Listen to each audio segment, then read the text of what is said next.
Армысыздар, құрметті көрермендер. Бүгінгі ақпараттық бейнеролигіміздің тақырыбы Ұлы даланың жеті қыры бағдарламасы аясында алтын адам атты Қазақстан Республикасы тұңғыш президентінің мақаласы бойынша сіздерге ақпарат береміз. Қазақстан Республикасының тұңғыш президенті Нұрсұлтан Әбішұлы Назарбаев көптеген жолдаулар мен жарғылар, бағыт-бағдар мен бағдарламалық мақалаларды көпке ұсынып келе жатыр. 2018 жылдың 21 қарашасында елбасымыздың болашаққа бағдар рухани жаңғыру бағдарламалық мақаласының заңды түрде жалғасы ретінде Ұлы даланың жеті қыры атты мақаласы жарық көрді. Мақаланы автордың кеңістік барлық нәрсенің, ал уақыт бүкіл оқиғаның өлшемі. Уақыт пен кеңістіктің көкжиегі тоғысқан кезде ұлт тарихы басталады деп бастауының өзі де салмақты да салиқалы ой жатыр. Бұл мақаланың мақсаты прагматизмнің функцияларын пайдаланып, әрі ұлттық нышанды сақтай отырып, түбі түркі қазақ ұлтына тән ұлы даланың жеті қырын айшықтау, дәріптеу, жаңғырту. Мақала негізгі екі бөлімнен тұрады. Ұлт тарихындағы кеңістік пен уақыт және тарихи сананы жаңғырту. Бірінші бөлімде атқа міну мәдениетін, байырғы металлургия, аңыз тілі, алтын адам, түркіліктің түп төркіні, ұлы жібек жолы тораптары, сондай-ақ алмамыз бен ең аяғы қыр гүлі қызғалдақ жайлы сөз қозғалады.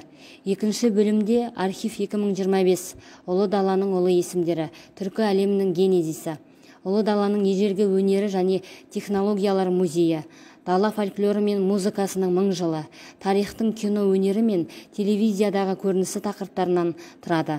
Мақала ұлы даланың ұлылығын айтып, қазақы жаратылысымызды сақтауға, тарихи сананы жаңғыртуға шақырады.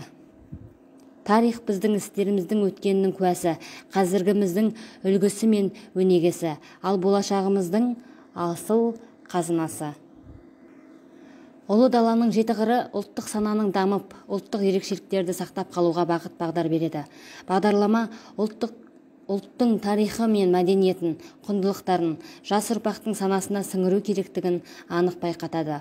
Бұл мақала төл тарихымызды бір жүйеге келтіруді көздейді. Мұның бәрі болашақ ұрпақ үшін керек.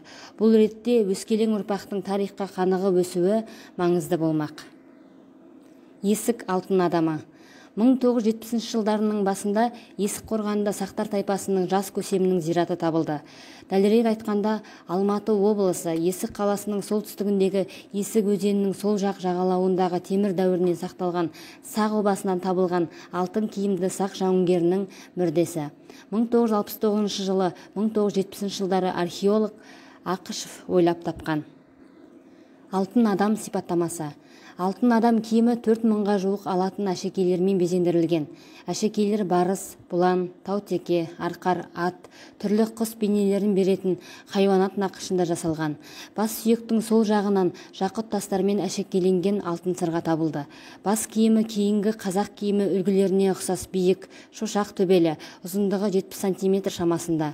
Мойнында дөңгелек жүзік сияқты алтын алқа, көкірегінің тұсы жеңі алтын тоғалармен өрнектелген, саусағында екі алтын жүзік, қамзолы құрастырмалы ауыр белбеумен буылған.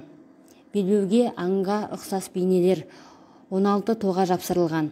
Оң жағында қызыл қынапты ұзын семсер, сол жағында алтын пластиналар жапсырылған. Қынға салынған темір қанжар, ақинақ шалбар, балағы да алтын тоғалармен әшекеленген.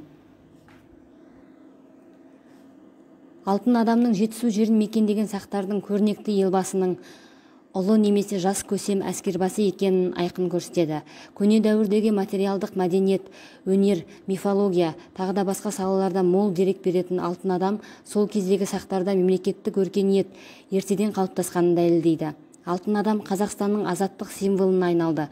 Оның тұлғасы Алматының бас алаңына орнатылды. Төбе бүркіндегі қанатты тұлпарлар бейнесі ел таңбамызға енді.